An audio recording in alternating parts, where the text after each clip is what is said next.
예, 아자쌤과 놀다 보면 오늘 순서 시작하도록 하겠습니다.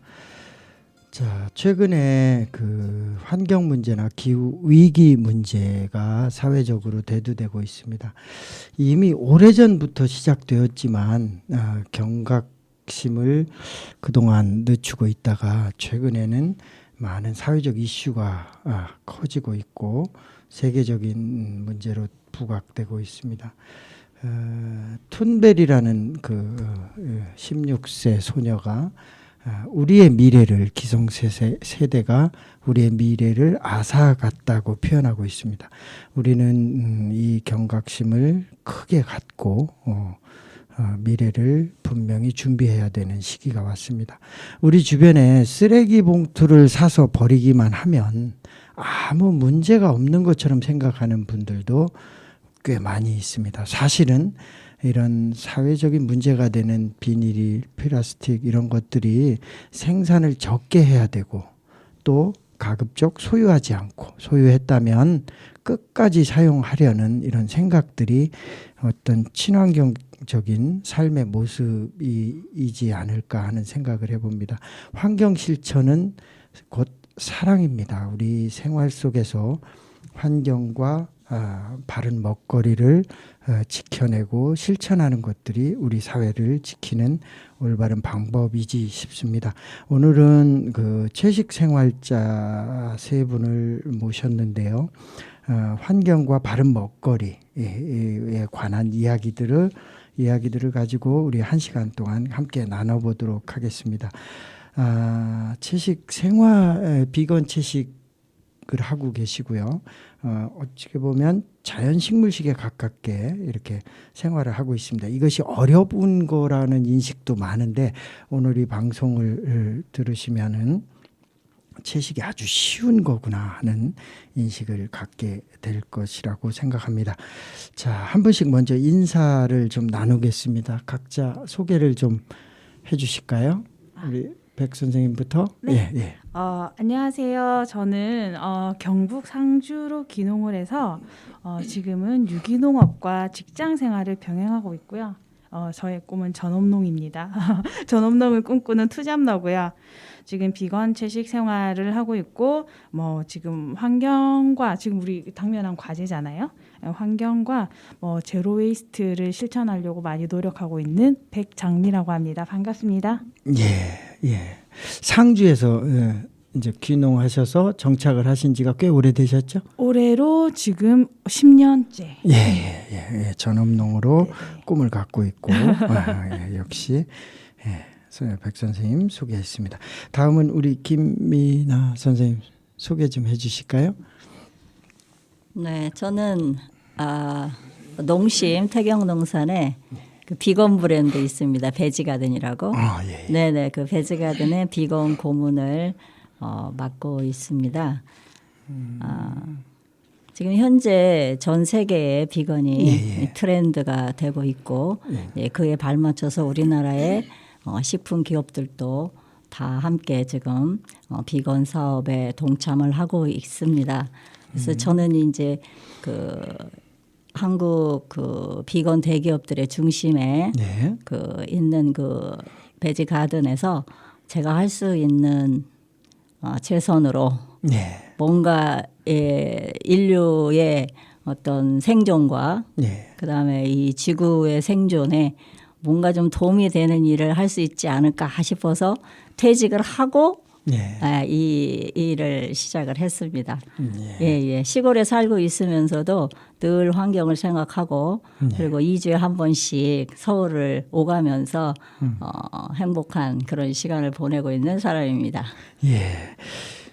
베지 가든 이제 거기 고문으로도 계신데요. 이제 이 비건 철학인 것 같아요. 세계적인 추세지만 우리나라 대기업들도 이제 비건을 중심으로 가지 않으면 안 된다는 거를 대기업이 인식하기 시작했고, 그렇죠. 모든 대기업에 지금 이제 비건을 다 생산하기 시작했고, 그렇죠. 지금 편의점에 가도 비건 제품을 아주 손쉽게 구할 수 있는 세상이 됐습니다. 우리 김민아 선생님께서 너무 행복하죠. 너무 오랫동안 이렇게 공을 들이신 결과물이지 않나 하는 생각에 감사의 말씀을 전합니다. 자, 또 한 분 더 모셨습니다. 심현옥 선생님인데요.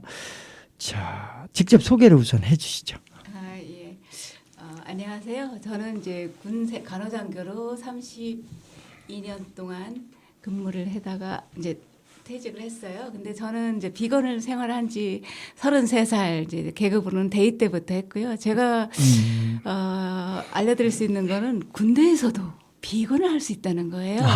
그렇군요. 예, 그래서 또 남들이 비건이면 진급하기 어렵다 그렇게 얘기하는데 그래도 대령까지 달고 이렇게 나올 수가 있었어요. 예. 그래서 군에서도 비건을 할 수 있기 때문에 여러분은 더 잘할 수 있다는 거를 말씀드리고 싶고 또 하나 달라진 거는 이제는 병사들도 비건을 원하면 훈련소에서 그렇게 챙겨줄 수 있더라고요. 그래서 야. 어머니가 이제 국방부에 얘기를 하면 네. 이제 그렇게 군수 쪽에서 비건으로 그 병사는 해줘도 된다. 공군은 진작부터 좀 됐고 이제 육군도 훈련소에서 가능한 걸로 알고 있어요. 아, 그렇군요. 야, 그 군대에서도 이 비건을 원하면 비건식을 제공받을 수 있는 그런 단계에 갔네요. 그렇죠. 그리고 야. 저는 이제 군병원에서 근무를 했는데 사실 병원에서 근무를 하면 암 환자 같으면 그 암 환자에 맞는 시기를 제공하고 당뇨는 또 당뇨 시기를 제공하잖아요. 그것처럼 비건도 그 사람의 어떤 정신적 건강, 육체적 건강을 위한 그러니까 네. 권리이기 때문에 그런 식으로 접근해서 수도병원에 있는 경우에는 비건 식사를 원하는 환자가 있으면 영양과에 얘기를 해서 제공한 적이 있습니다. 예, 그렇군요. 간호장교로 계셨는데 대령으로 예편하셨어요. 예, 그렇습니다. 그러면 뭐 거의 군 생활에서 아주 최고 정점까지 다 경험을 하신 거네요. 거의 그렇다고 봐야죠. 장군은 아직 못 달았어요. 예, 예. 네, 제가 또 이렇게 높은 분하고 앞에 앉는 영광이 있었네요. 자, 채식 이제 정신적인 부분과 육체적인 부분에 있어서 또 이게 양립하는 부분도 분명히 있고요. 그 이야기 중간중간에 또 풀어보도록 하겠습니다. 각자 이제 채식 생활하는 계기가 있었을 것 같아요. 이렇게 한 꼭지씩 한 번씩 던져주시면 어떨까요? 왜 이 얘기를 꺼내냐면 우리가 이 채식을 어렵게 생각하는 분들이 꽤 많아요. 근데 채식이 정말 아무것도 아니구나. 사실 저가 시골에서 태어나서 시골에 살았는데 명절날 빼고는 다 채식이었어요. 맞아요. 명절날만 네. 동네에서 돼지 한 마리 잡았고, 그거 아니면 고기를 구경한 적이 없어요. 그러니까 다 채식이었어요. 어쨌든 채식 생활의 계기를 간단하게 한 마디씩 한번 하고 넘어갈까요? 저 같은 경우는 좀 어릴 때 부산에서 살았어요. 고향이 부산인데 거기는 항상 바닷바람이 부니까 어릴 때 공기가 답답하다, 뭐 공기가 안 좋다 그런 거를 못 느끼고 살았는데 네. 뭐 그때쯤 아마 제가 뉴스에서 서울의 스모그 현상이라는 이야기를 본 것 같아요. 네. 근데 전혀 나와 상관없는 세상이라고 생각을 하고 좀 걱정은 됐죠. 공기가 사람이 사는데 5분만 숨을 못 쉬어도 큰일 나잖아요. 네. 그런데 좀 걱정은 됐는데 어쨌든 지금 내가 당면한 게 아니니까 상관이 없다라고 생각을 했는데 제가 서울에 부산도 시골은 아니지만 첫 상경을 했는데 제가 서울역에 가서 그 스모그 현상이라는 걸 보고 나서 깜짝 놀란 거예요. 어떻게 하늘이 저렇게 뿌열 수가 있지?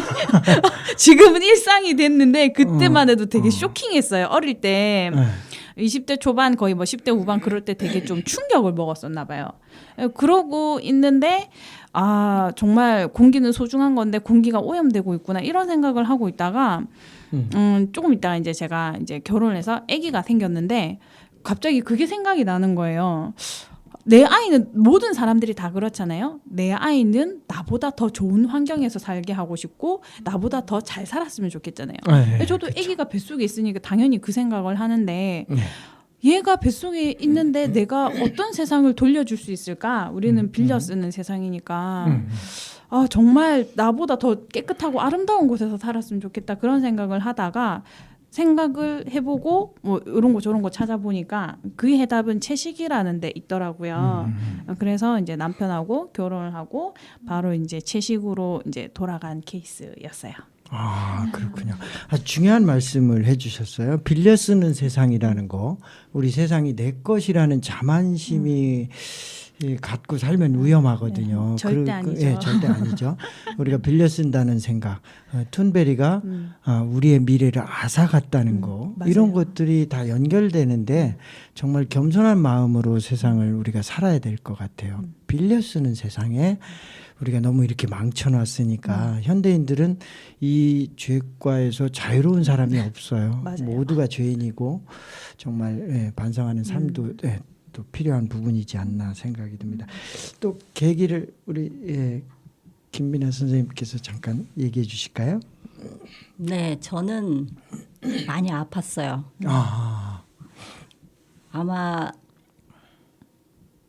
생물학적으로 네. 예, 인간은 생물학적으로 초식 동물이다 이렇게 이제 저는 공부를 하고 있는데 네. 아마 그랬나 봐요. 어려서부터 우유만 먹으면 예, 힘들었고 네. 예, 닭고기라든지 고기를 먹으면 좀 힘들었어요. 근데 그때 진짜 워낙 우리 못 살았잖아요. 정말 가난했기 때문에 네. 어머니가 해주는 음식 그거 아니면 먹을 것도 없고 네. 그렇잖아요. 그러니까 이제 그렇게 젊은 날을 한 20대 중반까지 부모님이 해주신 음식을 먹다 보니까 이제 몸이 면역력이 바닥에 난 거예요. 아마 제 체질이 유난히 고기를 먹으면 안 되는 체질이었던 거예요. 우유도 안 받고. 이게 유당 불내증이 아주 심했나 봐요. 근데 사실 아시아인의 85% 이상이 유당 불내증이 있다고 그러거든요. 아마 저는 유난히 심했나 봐요. 그러니까 우유나 고기를 먹는 이 식습관이 내 몸의 면역력을 바닥을 낸 거죠. 그게 이제 27살에 터진 거예요. 그래서 아주 머리끝부터 발끝까지 피부가 다 뒤집어진 거예요. 네. 그렇게 10년을 고생을 했어요. 정말 끔찍한 그런 아. 면역력이 상실된 거예요. 그렇죠. 자가 면역이 그렇죠. 상실돼서 네. 어떤 현상에서 조금만 힘들면 몸이 난리가 나는 거예요. 근데 그것을 제가 이제 채식으로 극복을 한 거죠. 처음에 채식을 접하면서 정말 일주일도 안 됐는데 그 현상이 없어지기 와. 시작하는 거예요. 점점. 그러니까. 딱 1년 만에 99%가 나섰어요. 네. 이게 저는 아마 그 생물학적으로 네. 제 자신이 채식을 해야 되는구나 하는 그런 부분에 대해서 좀 빨리 몸에서 민감하게 반응을 한 것 같아요. 이제 사실 이제 지금은 공부해서 알지만 인간의 몸이라는 게 사실 이빨 부분도 보면 그렇잖아요. 육식동물이 아니잖아요. 네. 초식이죠. 어금니가 더 많고 그렇죠. 그렇죠. 뭐 네. 송곳니는 정말 종이나 찢을 수 있을까? 네. 그렇죠. 그리고 사실은 우리 몸에 있는 대장 이 장의 길이를 보면 육식동물은 자기 몸의 길이 한 3배 정도. 그렇죠. 근데 인간은 초식동물하고 똑같이 한 10배 정도 10배 된단 정도 말이에요. 되죠. 네. 그 긴 장의 길이 속에 고단백의 이 동물성 단백질이 들어간다면 몸 안에서 일어날 수 있는 정말 여러 가지 반응들이 있거든요. 그 부패되면서 그렇죠. 네, 그리고 가스도 뭐. 사람은 몸 안에서 그런 강한 그런 산성의 그 소화액이 나오질 않거든요. 그래서 단백질이 들어왔을 때 정말 많은 그런 그 병을 유발시킬 수 있단 말이에요. 특히나 모든 질병 사망의 71.5%가 육식으로부터 그 요인이 된다 하는 이런 그 연구 결과도 있습니다. 아마 제가 좀 젊은 날에 좀 몸이 민감해서 빨리 채식을 시작한 게 아닐까 이 생각이 됩니다. 27에. 네네, 27에. 예, 그래도 이게 여담입니다만 네. 그 선생님 집에서는 그 살만 했나 봐요. 계속 고기를 부모님이 해주셨는데 피부가 뒤집어질 정도로. 예. 아유, 몸이 망가질 정도로 그렇게 고기를 해주셨으면 그래요. 그 옛날에 엄청 딸이 하는데 아마 귀하다고 좀 더 많이 주신 것 같아요. 맞아. 그러니까 그때 또 엄마도 드세요. 그럼 엄마가 꼭 그러죠. 난 배불러 안 먹어 이러죠. 그러니까 그 지극정성인데 예, 그 어머님의 하여간 정성은 기억해야 돼요. 네, 그럼요. 예, 그 정성은 우리가 정신문화기 때문에 기억해야 되는데 어쨌든 나랑 안 맞으니까 네. 예, 그렇게 극복되셨네. 아, 재밌는 또 이야기를 듣고 왔습니다. 우리 심 선생님께서는 어떤 계기가 또 있으셨을 것 같아요. 군대에 있어서 결정하신 건가요? 아니요, 이제 조금 어린 시절로 가야 되는데요. 저는 이제 어린 시절부터 제가 뭐를 추구해야 가장 제 삶을 멋있게 살 수 있는 게 있을까 하는 게 저의 가장 큰 의문이었어요. 그리고 또 이제 초등학교 5학년 때 생각나는 장면 중에 하나가 초등학교 그 운동장에 조그만 아이가 혼자 걸터 앉을 만한 바위가 있어요. 거기 혼자 걸터 앉아서 어떻게 하면 지구를 구할 수 있을까? 왜냐면 야. 그 당시 소년중앙이나 그런 심오했네요. 거기서 올 때 뭐 해성하고 부딪히느니 뭐 화성에서 뭐 침공을 하느니 막 이런 것들이 많이 주제로 다뤄졌거든요. 네. 그래서 어느 정도 그걸 심각하게 집중했냐면 친구들하고 이렇게 같이 걸어가면요. 저는 걸음이 굉장히 빨라요. 그래서 친구들보다 이제 혼자 걸어갈 수밖에 없는 상황인데 그때 어떻게 하면 지구를 구할까? 초등학생이 집에서부터 학교까지 가는데 내내 그 생각을 하는 거예요. 퇴근 이제 귀가할 때도 그렇고 학교할 때도 그렇고. 그리고 이제 그 다음에는 제가 좀 사색적이었는지 어떻게 하면 내가 이제 삶을 떠날 때 할아버지 할머니가 다 59에 돌아가셨어요. 그럼 저도 죽는다는 뭐 생각을 한 거죠. 네.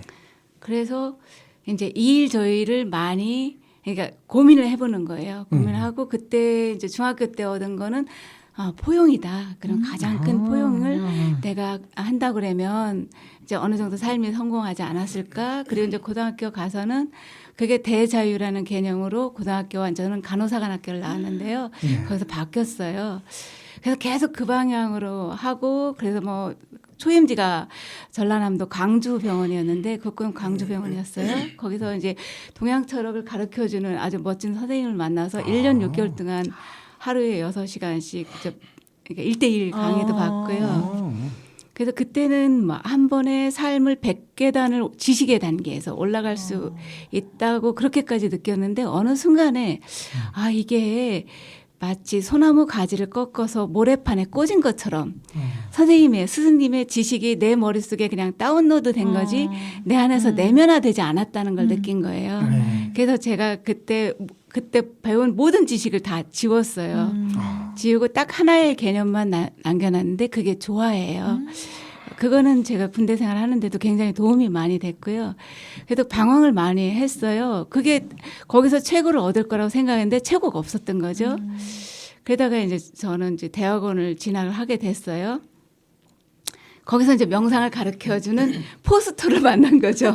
포스터 보면서 저게 뭔가 있겠구나 하는 생각이 들었고 그래서 이제 가서 그때 우리의 본질이 사랑이기 때문에 그러니까 사랑에 반하는 행동을 하면 안 된다는 게 첫 번째 조건이었어요. 그래서 이제 명상을 빨리 배우고 싶은 욕심에 제가 약속을 했죠. 그래서 이제 그날 이후로 바뀌었는데 그 다음에 제가 바뀌어진 게 뭐냐면 저의 의식이 바뀌어지는 거죠. 저는 지금의 꿈이 뭐냐면요. 동물과 식물과 쌍방향적인 대화를 해보는 거예요. 지금 순간은 사실 동물들, 그러니까 곤충의 표정이나 그 갈망은 읽을 수는 있어요. 근데 걔네들이 얘기하는 건 전 못 듣거든요. 읽을 수 있다는 건 어떤 거냐면 이제 예를 들어 상추를 씻잖아요. 그러면 조그만 그 여치 같은 애들이 이렇게 있어요. 이렇게 상위에 있으면. 걔 표정 읽히는데 어떻게 저한테 느껴지냐면 여기는 어디야? 여기는 뭐지? 이런 게 저는 느껴져요. 그래서 너 괜찮아. 안심해. 내가 보내줄게. 그렇게 해서 그 정도로 교감이 되는 그걸로 바뀐 거예요. 근데 어릴 때 저는 이제 아들같이 키워진 딸이라 아버지를 따라다니면서 막 회도 먹고 저는 회 킬러였어요. 그래서 이제 20대 초반까지 어디 여행을 가든 항상 횟집을 가는 사람이었거든요. 그런 제가 이제 명상을 하면서 이게 어떤 좀 센서가 조금 예민해져서 이제 곤충들을 이렇게 보면서 저 역시 살고자 하잖아요. 걔네들도 살려고 모기를 하나 이렇게 잡으려고 해도 막 몸부림치잖아요. 그러면 내가 살고 싶은 것처럼 쟤네들도 살고 싶어 하는데 그러면 나는 굳이 얘들을 안 먹어도 해치지 않아도 내가 생존할 수 있는데 하면 안 되겠다는 생각이 드는 거죠. 이제는 뭐 명상이고 이런 걸 다 떠나서 차마 하지를 못하는 거예요. 제가 못해요. 이제는 뭐 정말 만약에 저보고 너 해서 죽을래? 만약에 네가 이거 할래? 그럼 저는 차라리 죽어요. 네, 그 정도로 못해요. 그렇죠. 그 정도로 못해요. 그 교감이 돼서 예, 이상입니다. 이 아주 어릴 때부터 이 포용을 생각하고 철학을 공부하면서 또 조화로움을 찾고 그러니까 결국은 이 공부에 아주 완성을 이루신 것 같아요. 어린아이 때는 되게 이기적인 욕구를 이제 채워나가는 시기이기도 하거든요. 그렇죠. 그러면서 이제 사람의 관계성을 통해서 사회화시키고 그것이 조화로움을 끝내는 이제 찾아가고 이런 건데 어린 나이에 포용을 생각하신 거 보면 굉장히 그 시대 비범하셨어요. 그러니까 비범하시네요. 그만큼 제가 어릴 때 속이 좁았다는 증거가 아닐까요? 아니에요. 지구를 어떻게 지구를 구해야지. 그러니까. 나는 지구는 독수리 오형제만 구하는 줄 알았는데. 맞아. 우리 선생님이 구했으면. 우리 어렸을 때 아톰이 지구 구하는 그러니까요. 아톰. 맞아. 우리 기억나시죠? 막 이러고 다녀요. 네, 이러고 다녔죠. 네. 그 다음에 이제 후레쉬맨이 지키고 그랬죠. 그래요. 일본 영화 태권브이도 있었고. 네, 엄청 감동적이었어요. 감동적이었어요. 적을 막 악당을 물리치는. 그거 보면 정말 너무 좋았어요. 자, 이쯤에서 노래를 좀 한 곡 듣고 갈까요? 네, 오늘은 이제 두 곡을 선곡을 해주셨는데요. 먼저 송창식의 사랑이야를 선곡을 해주셨습니다. 심연옥 선생님께서 선곡하신 걸까요? 김민아 선생님. 김민아 선생님께서 선곡하셨을까요? 네. 네, 그러면 이 곡을 혹시 선곡하신 계기를 잠깐 소개해 주신다면. 송창식이 팬이었어요? 네, 맞아요. 윤영주, 송창식, 양희은, TM플리오. 그 시절에 정말 좋아했던 분들이시죠. 그때 그 다방도 가보셨어요? 아니요. 그분들 노래하던데. 시골에 살아서. 그러셨구나. 네네. 네, 송창식의 사랑이야를 듣고 오시겠습니다. 예.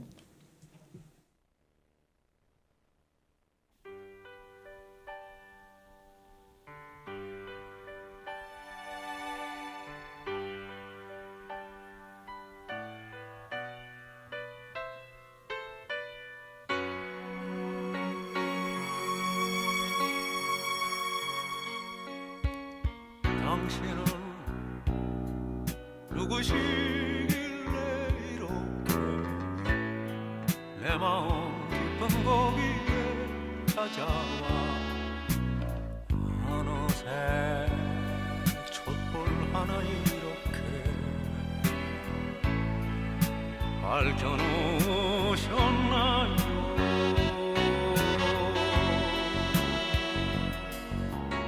어느 별 어느 하늘이 이렇게 당신이 피워놓으신 불처럼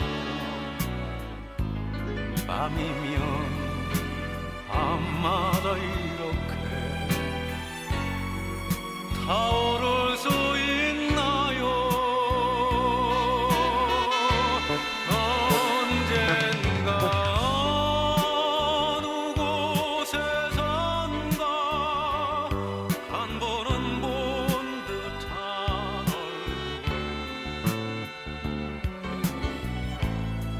가슴 속에 항상 혼자 그려보던 그 모습 단 한 번 눈길에 부서진 내 영혼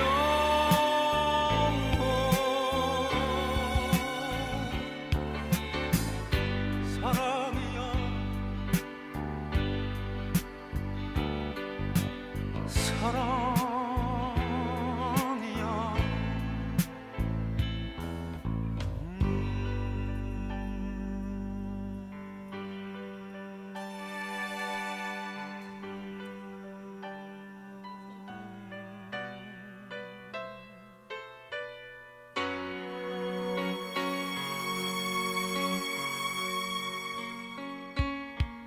당신은 누구시길래 이렇게 내 마음 깊은 거기에 찾아와 어느새 시냇물 하나 이렇게 흘려놓으셨나요?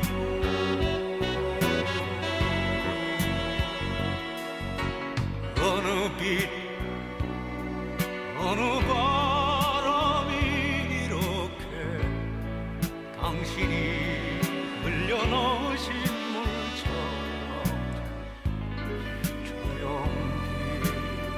잎사귀를 이렇게 영원할 수 있나요? 언젠가 어느 곳에선가 한 번은 올 것 같던 순간 가슴 속에 항상 혼자 예감나던 그 순간 단 한 번 미소에 터져버린 내 영혼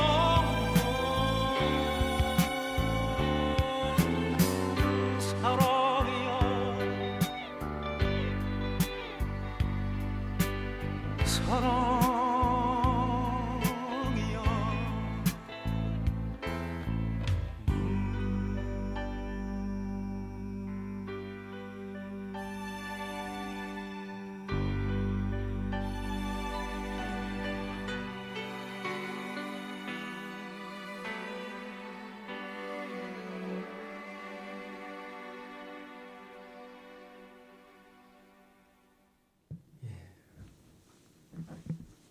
예, 송창식의 사랑이야 듣고 왔습니다.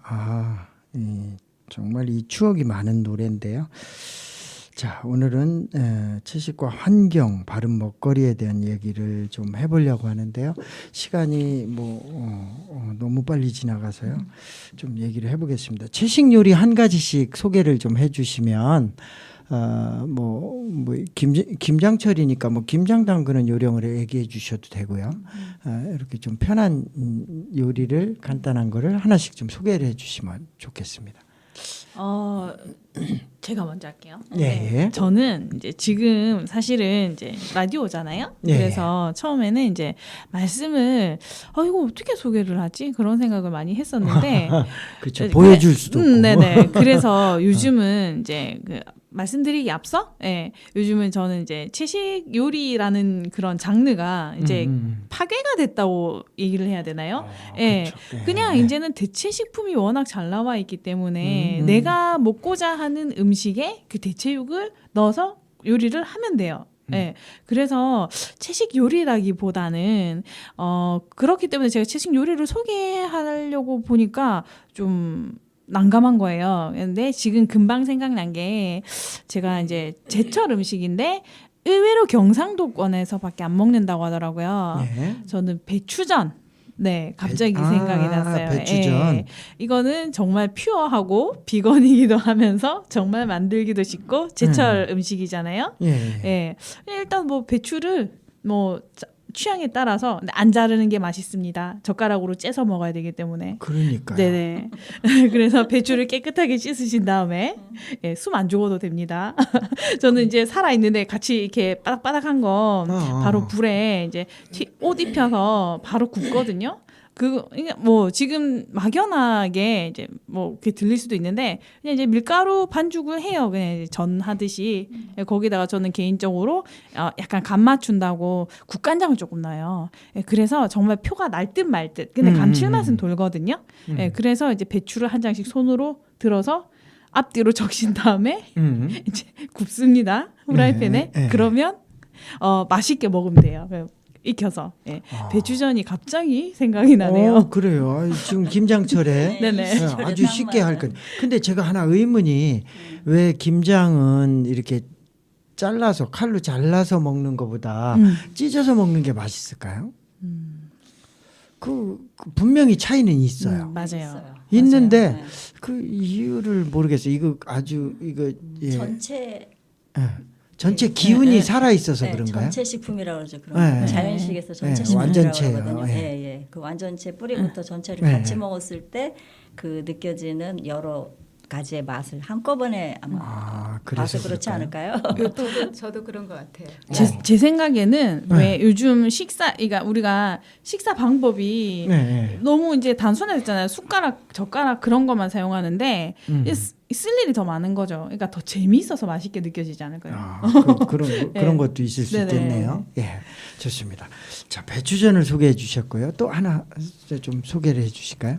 네, 저는 저 외국을 좀 많이 다녔어요. 예, 그래서 우리나라 음식도 좋아하지만 예, 뭐 세계 여러 가지 요리들을 다양하게 집에서 해 먹는 것을 좋아합니다. 근데 예, 예, 우리나라 음식이 사실은 거의 다 채식이잖아요. 예, 그죠? 예, 뭐 떡갈비, 노비아니 뭐 이런 것만 조금 이렇게 얹어 놓으면 예, 식탁이 아주 화려한 그런 식탁이 그렇죠. 우리나라 되거든요. 근데 예. 사실 서양 요리는 고기 요리가 메인이단 말이에요. 네. 그래서 비건 대체육이 굉장히 발달이 됐어요. 서양 쪽으로 가면. 아. 네네. 그래서 제가 이제 외국을 다니다 보니까 그런 대체육을 많이 이제 접하게 됐죠. 그래서 이제 집에서 저는 늘상 외국 요리를 자주 합니다. 그래서 제가 이제 간단하게 소개해 드릴 때 저는 이제 보통 스테이크에 이제 스테이크를 이제 많이 나와요 지금. 베지가든에서도 예 스테이크도 있고 네. 또 고구마 스테이크도 있고 뭐 함박 스테이크 있고 떡갈비도 있고 너비아니도 있고 완자 있고 정말 다 있습니다. 지금 그 완제품으로 네네, 완제품으로. 대체 육 예, 예. 그렇죠. 고기하고 비건으로. 정말 똑같이 완전히 만들죠. 정말 콩하고 야채만으로 만든 예, 예, 네, 정말로 깨끗하고 신선한 예. 야채와 콩으로 만든 그런 그 떡갈비부터 시작해서 우리가 알 수 있는 그런 대체육은 지금 다 나와 있습니다. 그래서 저는 이제 베지가든 떡갈비 사다가 예. 그걸 구워서 스테이크 소스를 쫙 뿌리고 그다음에 이제 아스파라거스, 그다음에 이제 토마토, 그다음에 이제 송이버섯. 그래서 이제 살짝 굽습니다. 이렇게 프라이팬에. 그래서 거기다 얹어서 그럼 스테이크 하나 나왔죠? 네. 그럼 그 옆에 세트가 요리가 딱 뭐 나냐? 샐러드가 나가요. 샐러드. 네. 그 천상궁합이야. 그렇죠. 집에서 이제 딴 거 저게 뭡니까 상추에다가 그다음에 치커리, 그다음에 케일, 그다음에 고수, 샐러리 잎도 좀 넣고 그렇게 해서 밑에 쫙 깔고 그다음에 이제 아보카도를 싹 썰어서 위에 얹어요.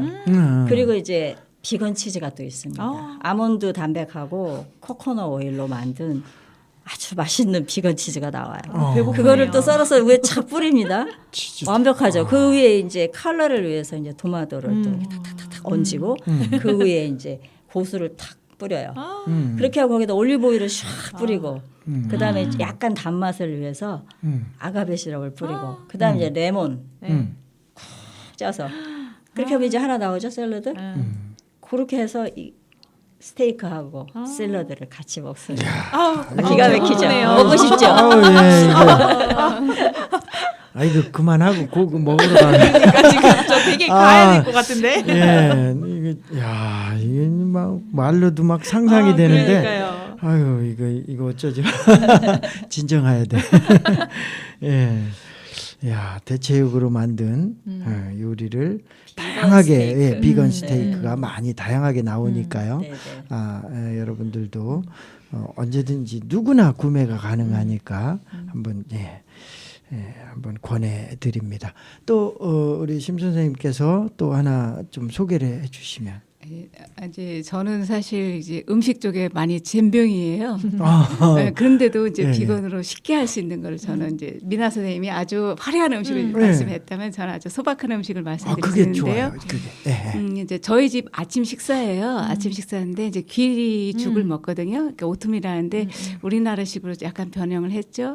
이제 어제 저녁에 먹던 찬밥이 남아 있다. 그러면 그걸 한 국자를 물을 붓고 이제 넣어요.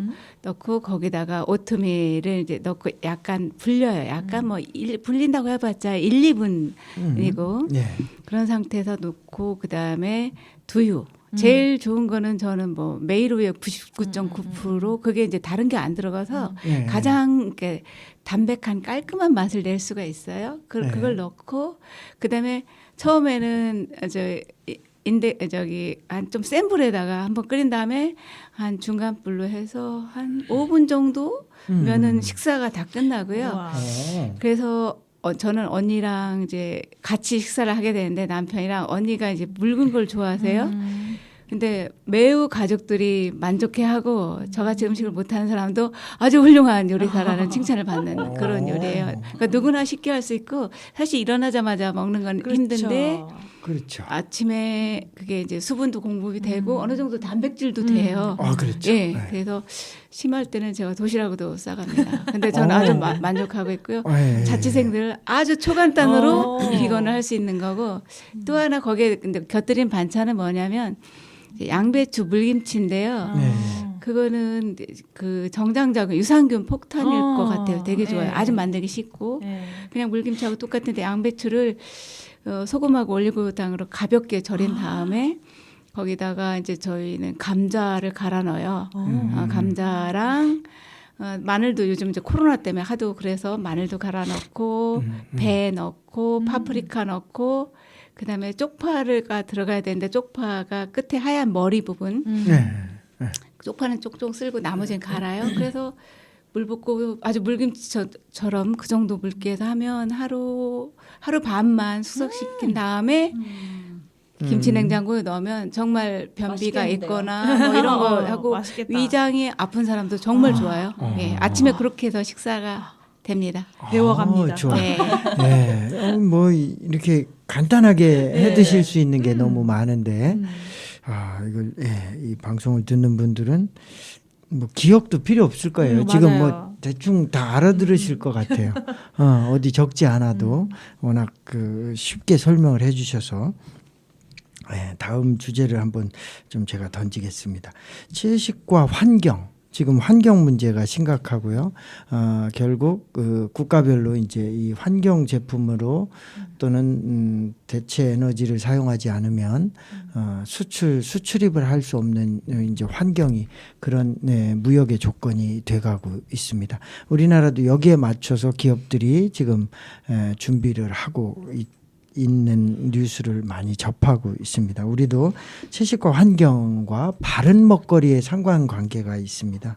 바른 먹거리를 어떻게 우리가 지키고 사느냐에 따라서 이것이 환경 문제, 기후 위기 문제와 직결되는 지점에 와 있는데요.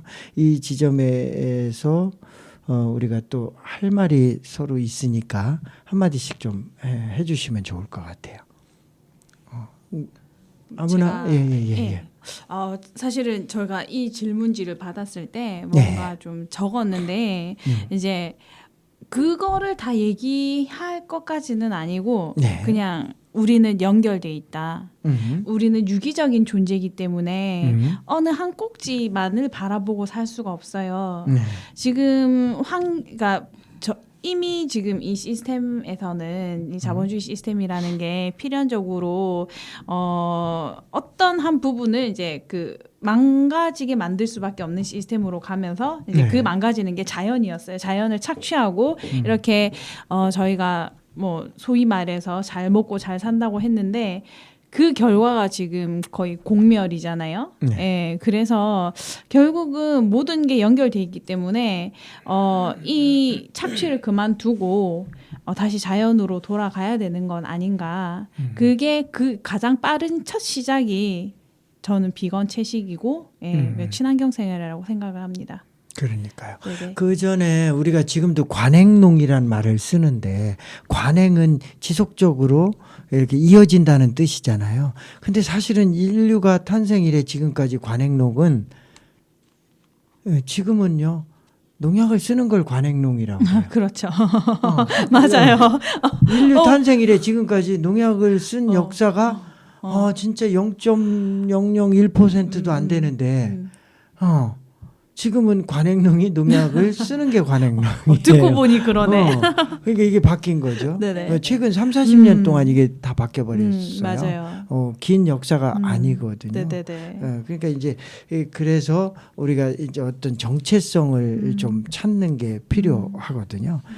그게 철학적인 문제든 인식의 문제든 우리가 바른 정신을 좀 찾아가는 게 중요하지 않나 하는 생각을 해봅니다. 이 지점에 대해서 또 한 말씀씩 해주시면. 네, 채식과 환경과 바른 먹거리. 예. 지금 다 같은 얘기인데. 같은 이야기죠. 맞아요.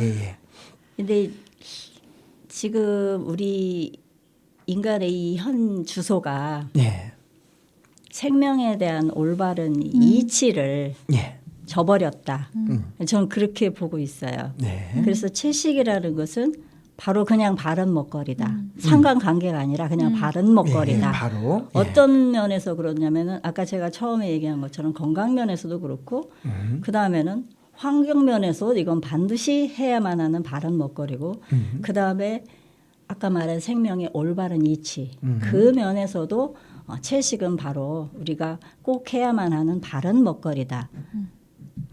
다른 말로 표현하면 채식은 인간과 동물과 자연이 평화롭게 공존하는 생활 방식이다. 그래서 이 우리가 이 지구에 존재하고 있는 공동 거주자로서 마땅히 지켜야 할 룰인 거죠.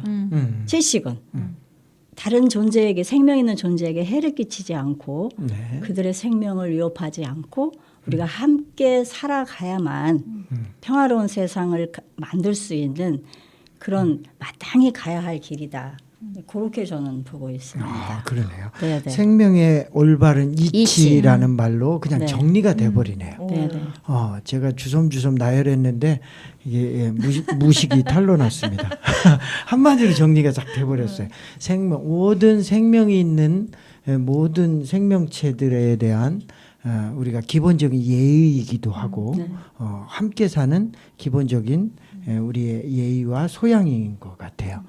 생명의 바른 올바른 이치라는 말로 정리를 해주셨어요. 쏙 들어왔어요. 예, 또 한마디 좀 첨언해 주시죠. 저희는 이제 옛날에는 우리 이제 못 사니까 뭐 조금씩 1년에 명절에 뭐 몇 번 이렇게 했지만 지금 거의 상시적으로 이렇게 했잖아요. 그렇죠. 일상이죠. 일상. 네네. 그러니까 그만큼 많이 이제 동물을 키워야 되는데 거기서 나오는 그 배출되는 가스 이런 게 사실 전 세계 교통량을 다 포함해도 훨씬 넘치는 거잖아요. 근데 그게 대중에게 크게 안 알려지는 이유 중은 이제 그런 어떤 기업들의 그런 또 정치 경제 간의 어떤 그런 유착 관계가 있겠죠. 근데 대중이 그만큼 이제 인식을 못하고 있지 않은가. 그래서 저는 환경 운동가들은 정말 비건이 돼야 된다고 생각을 해요. 그래서 환경을 하면서 환경을 논하면서 비건을 안 한다면 정말 모순이거든요. 그리고 그렇죠. 또 저는 또 하나 이제 환경이라는 것은 기후 환경도 말할 수 있는데 또 하나 인간의 환경에 대해서도 저는 말씀드리고 싶어요. 제가 이제 병원에서 근무를 오래 했잖아요. 예. 이제 요즘은 다 이제 군대 오는 병사들이 키가 커요. 뭐 체격이 좋죠.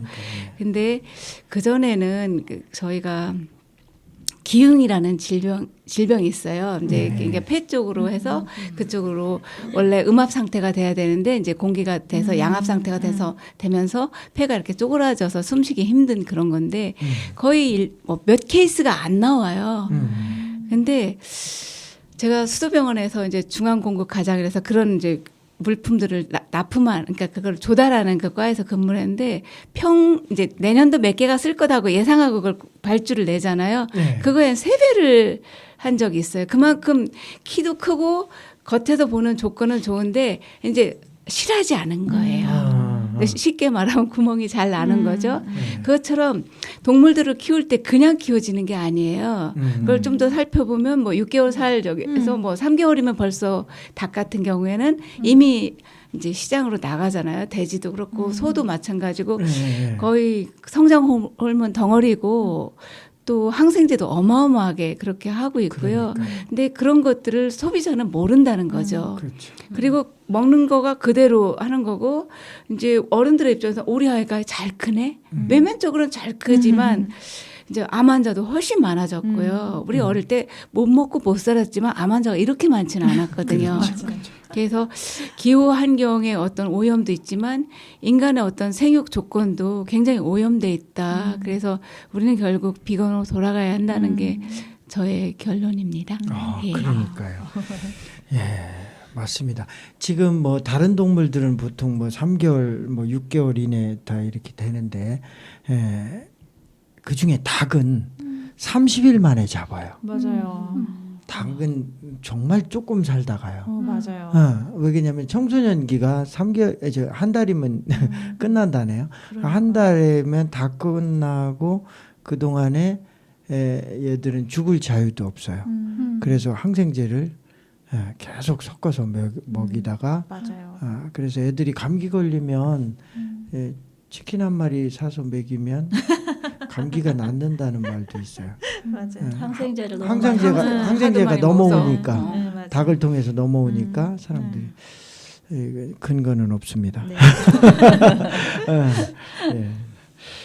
중요한 말씀을 해주셨습니다. 여기서 노래 한 곡을 또 듣고 가겠습니다. 네, 심연옥 선생님께서 선곡하신 패티김의 가을을 남기고 간 사랑이 다음 선곡될 노래인데요.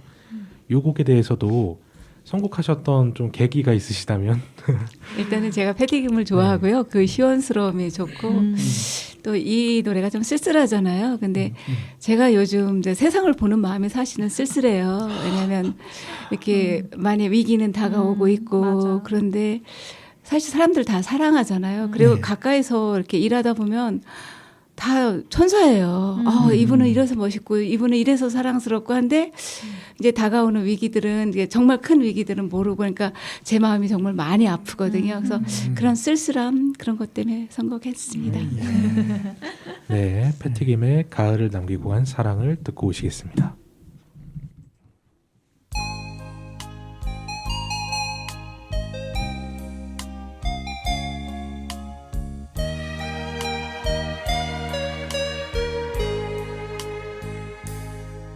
가을을 남기고 떠난 사랑 겨울은 아직 멀리 있는데 사랑할수록 깊어가는 슬픔에 눈물은 향기로운 꿈이었나 당신의 눈물이 생각날 때 기억에 남아있는 꿈들이 눈을 감으면 수많은 별이 되어 어두운 밤하늘을 흘러가리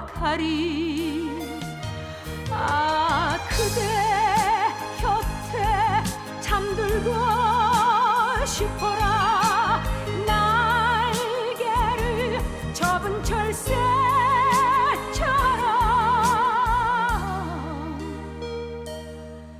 눈물로 쓰여진 그 편지는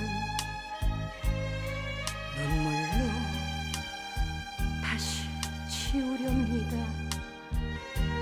내 가슴에 봄은 멀리 있지만 내 사랑 꽃이 되고 싶어라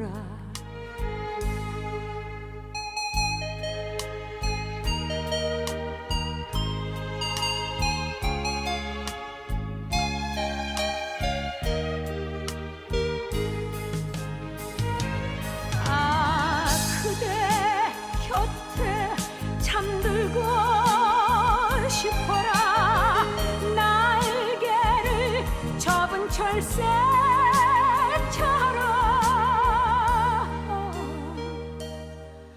눈물로 쓰여진 그 편지는 눈물로 다시 지우렵니다 내 가슴에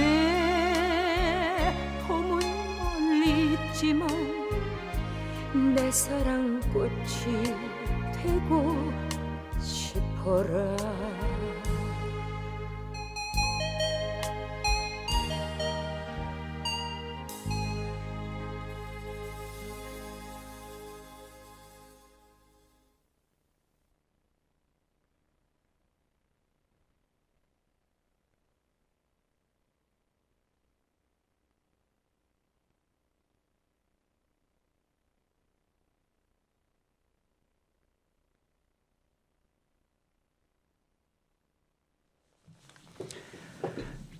예, 노래 듣고 왔습니다.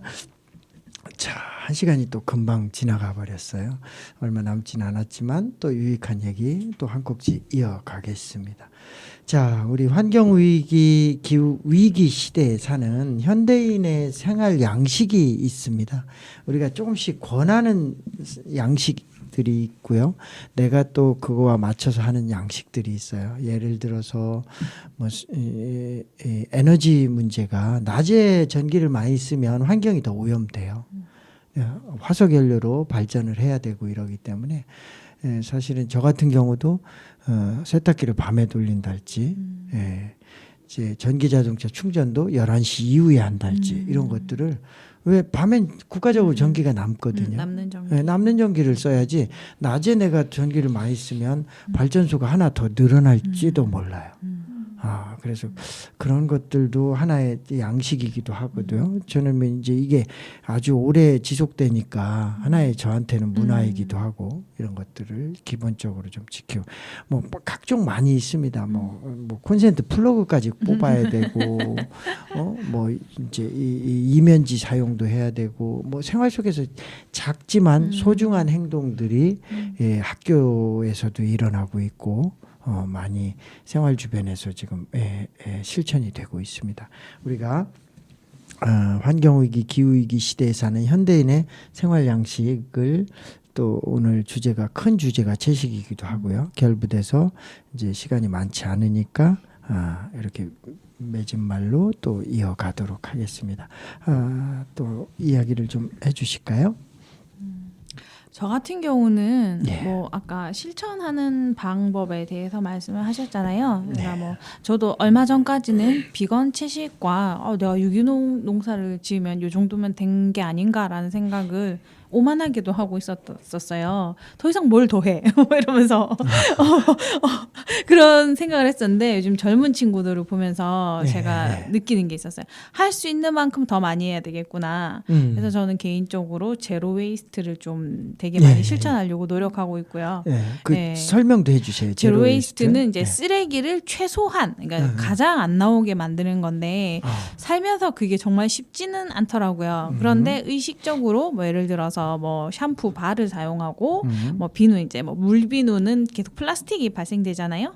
그런 거를 이제 샴푸 바 이제 비누를 사용함으로써 불필요한 플라스틱 사용을 줄이고 뭐 의식적으로 뭐 텀블러를 항상 가지고 다닌다던가 뭐 아니면 또 이제 집에서 이제 택배 박스를 재사용하고 약간 우리 옛날에 아나바다 운동처럼 재사용할 수 있는 건 재사용하고 그러니까 쓰레기가 될 만한 일은 아예 만들지 않고 그렇게 해서 이제 환경의 데미지를 최소화시키는 거죠.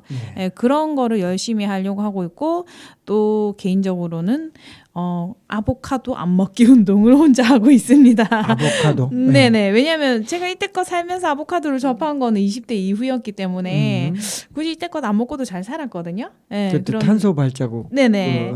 네. 그리고 이제 뭐 그 나라에 이제 가장 이제 또 그 아보카도가 물을 많이 먹는 식물이라서 이제 식수원까지 고갈된다는 얘기를 들어서 굳이 제 돈 주고 어디 가서 일부러 사 먹진 않고 뭐 먹을 일이 있으면 이제 맛보는 정도까지로만 실천하고 있습니다. 그러니까요. 네.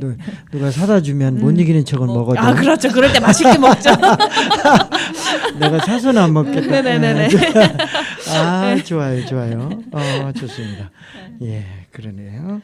자, 제로 웨이스트 이야기도 소중한 말씀 해주셨습니다. 쓰레기를 가장 제로에 가깝게 완벽하게 제로로 살 수는 없는 시대 같아요. 하지만 가장 제로에 가깝게 쓰레기가 나올 수 있도록 하는 삶을 사는 것은 소중하다는 생각을 거듭 해봅니다. 자, 또 한 말씀 주시면. 참 세계의 천재죠, 알버트 아인슈타인. 예. 그분께서 채식 식단은 지속 가능하고 그리고 건강에 이득이 되는 최고의 식단이다. 그러니까 아인슈타인이 비건인 거 맞죠, 그죠? 그분이 채식주의자였단 말이에요. 근데 아인슈타인뿐만 아니라 에디슨, 우리가 알고 있는 그 정말 역사 속의 천재들 있잖아요. 에디슨도 있고, 그다음에 또 슈바이처도 있고, 그리고 또 뭐 히포크라테스라든지 그렇죠. 그리고 뭐 우리가 잘 알고 있는 레오나르도 다빈치라든지 뭐 미켈란젤로라든지 그리고 우리가 수학 속에서 다 보고 있는 피타고라스 네. 채식 식단이 피타고라스 식단이에요. 그분이 시작하신 거거든요. 네. 그래서 우리가 왜 이렇게 현명하고 참 시대의 그런 천재들이 왜 채식을 하셨을까를 곰곰이 생각해 본다면 아까 채식은 바른 먹거리다. 그렇죠. 올바른 삶의 이치고. 올바른 삶의 이치고 생명에 대한 이치고 그거를 이분들은 아신 거죠. 그렇죠. 그래서 저는 젊은 분들한테 이런 얘기를 하고 싶어요. 채식을 하면 일단은 저는 이제 우리 애들한테도 그러죠. 머리 좋아진다. 맞아. 머리 좋아진다. 건강해져. 그러면 자연히 공부도 잘하지. 응? 그렇게 일단은 살짝 제가 이렇게 유도를 합니다. 자, 세계 이 천재들을 봐라. 이분들이 왜 채식을 하셨겠니? 그러니까. 분명히 이치가 있다. 그거를 우리는 한번 생각해 봐야 된다. 그러네요. 네. 공부를 잘하고 머리를 좋아하지 애를 지금 낳아야겠는데. 이야, 그래요. 이 세계적인 석학들이 네. 채식을 해왔던 이유는 명확하네요. 명확하죠. 그런 이유가 있었네요. 깊이 생각을 안 해봤습니다. 중요한 말씀을 해주셨습니다. 또 우리 심 선생님께서 또 첨언을 한번 민아 해주시면요. 선생님 말씀에 이제 덧붙이고 싶은데요. 네. 저는 손녀가 있어요. 근데 엄마 아빠가 다 비건이에요. 네. 이 친구들은 아마 4살 때부터 비건 생활을 했을 거예요. 네. 그래서 손녀는 당연히 비건이죠. 근데 이제 비건인에 대해서 많은 사람들이 걱정하는 게 혹시 건강에 해롭지 않을까? 그리고 그러니까. 2세를 낳으면 뭔가 더 맞아. 작거나 더 뭐 그러지 않을까? 근데 제가 이제 둘째 아들이 지금 29살인데 제가 이미 비건을 했을 때 이제 그 아이가 생겼어요. 그러니까 처음부터 비건이었던 거예요. 그 애는. 그렇죠. 예. 그래서 지금까지 이제 키도 크고 뭐 다 그냥 뭐 특별하게 다른 그게 없어요. 그리고 우리 송은녀도 뭐 물론 제 눈에 안경이겠지만 엄청 영민하고 엄청 이뻐요. 엄청 예뻐요. 그리고 사랑이 많아요. 지금 24개월이 이제 12월 6일 되면 24개월이 되는데 제가 그 아이가 하는 행동을 보였을 때 사랑이 많고 눈빛이 굉장히 살아있어요. 그래서 역시 비건은 영혼이 맑아지는구나. 그래서 이제 저는 이제 개인적으로 실천하고 있는 걸 뭐 특별히 얘기한다면 될 수 있으면 비닐봉지 안 쓰려고 좀 비싼 값이지만 이제 실리콘 백을 제가 사서 그걸로 대종소를 사고 이제 냉동에 어차피 얼려야 되는 것들이 있잖아요. 그렇죠. 그래서 실리콘 백을 활용하고 있습니다. 그렇죠. 예. 그럼 무한 사용이 네, 가능한 맞아요. 거니까요. 예. 좋습니다. 우리가 이런 비건이 기본이지만 환경과 뗄 수가 없는 관계에 있기 때문에 똑같이 우리가 삶으로서 생활 양식으로서 나타나는 것이 무엇보다 중요하다는 생각을 합니다. 지금 뭐 강조해 주신 내용들이 거의 뭐 결론에 가깝기도 하고 우리가 이런 실천 속에서 우리가 삶의 육체적 건강뿐만 아니라 정신적 정신적인 가치까지도 살려낼 수 있는 영혼이 맑은 지향점을 우리가 갈 수 있다는 생각을 하게 됩니다. 이 방송 듣는 분들이 채식에 대해서 궁금증이 있으면 옥천 라디오 공동체 라디오에 문의하시면 우리 채식 전문가들과 함께하는 시간을 따로 마련해 드리도록 하겠습니다. 직접 함께 배우는 시간도 마련할 수 있으니까요. 연락 주시면 좀 더 쉬운 방향을 알려드리도록 하겠습니다. 오늘 시간이 다 됐는데요. 맺은말 한마디씩 해주시면 소감 겸해서 맺은말 한마디씩 부탁드리겠습니다. 또 제가 네. 오늘 정말 채식계에 정말 정말 네. 인생 자체를 모든 세상을 위해서 환경을 위해서 바쳐오신 두 분과 함께 이야기를 나누게 되면서 정말 많이 배웠고요. 정말 너무 제 롤모델이 앞으로 바뀔 정도로 멋진 면목, 멋진 이야기 많이 해주셔서 정말 감사하고요. 다음에 또 이런 기회가 있으면 또 한 번 더 만나고 싶습니다. 네, 고맙습니다. 백장미 선생님. 또 우리 말씀 좀 해주시죠. 우리는 사랑한다 이렇게 말을 쉽게 하죠. 네. 사람도 사랑하고 동물도 사랑하고 나 환경도 사랑한다. 근데 사랑의 시작은 일단 그들을 해치지 않는 거예요. 아, 예. 네. 피해를 주지 않는 거. 예, 생명 존중. 네. 예, 그게 사랑의 시작입니다. 예. 네. 그래서 저는 모든 사람의 마음속에 누구나 다 사랑이 있어요. 예. 근데 그걸 어떻게 표현하는가 하는 그 방법을 우리가 좀 잠시 잊은 것 같아요. 그래서 사랑의 시작은 다른 존재를 해치지 않는 게 일단 시작입니다. 그게 바로 채식입니다. 예, 맺은 말씀으로 생명 존중 사상을 또 한번 강조해 주셨어요. 모든 생명체를 아끼고 존중하고 그렇게 생활하는 것이 그것이 곧 사랑이다는 말씀으로 또 정의를 해 주셨습니다. 김미나 선생님께서 마지막 말씀으로 해 주셨습니다.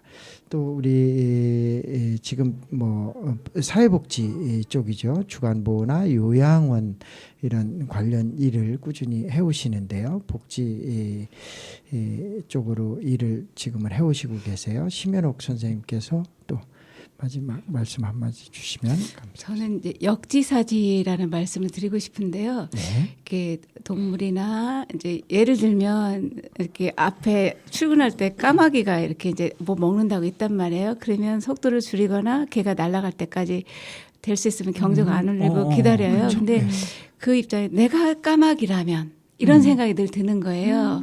그러면 나는 어떻게 해주길 바랄까. 이제 그게 뭐 곤충을 대하든 동물을 대하든 또 제가 모시는 어르신을 대할 때도요. 내가 그렇게 된다면 어떻게 될까. 그랬을 때 명확하게 행동의 방향이 결정이 돼요. 그래서 그냥 어떤 비건을 한다든지 뭘 할 때 만약 비건을 한다 그러면 내가 그 죽임을 당하는 돼지라면 내가 그 우리의 좁은 데서 갇혀서 있는 소라면 30일 만에 내가 죽어야 되는 닭이라면 내 입에는 치킨이라는 고기로 들어가겠지만 내가 닭이 됐을 때는 다른 생각을 할 거예요. 그래서 역지사지라는 그 말씀으로 맺은 말을 하고 싶습니다. 예, 우리가 역시 이 생명 존중의 말씀을 해주셨고요. 우리가 생명 존중을 하면 상대방의 입장에서 내가 죽임을 당하고 싶은 모든 생명체는 없습니다. 사실은 그 생명체를 우리가 바로 인식하고 생명의 올바른 가치, 올바른 이치를 정확히 인식하고 사는 삶이 중요하지 않나 생각을 합니다. 우리가 인간이 바르게 살기 위해서는 바른 환경이 반드시 필요하고 그 환경은 사람과 더불어서 조화로움 속에서 유지되어야 합니다. 이 대명제는 동서고금을 막론하고 변하지 않는 이치라는 생각을 합니다. 오늘 채식 생활자 백장미 선생님, 김미나 선생님, 심혜한옥 선생님 함께 해주셔서 감사하고요. 옥천 공동체 라디오에서 이와 관련된 문의가 있으시면 저희 오늘 소개한 분들과 연결이 되도록 도와드리겠습니다. 자, 오늘 세 분 함께 해주셔서 고맙습니다. 감사합니다. 네, 아자쌤과 놀다 보면 오늘 순서는 이렇게 마치도록 하겠습니다. 고맙습니다. 감사합니다.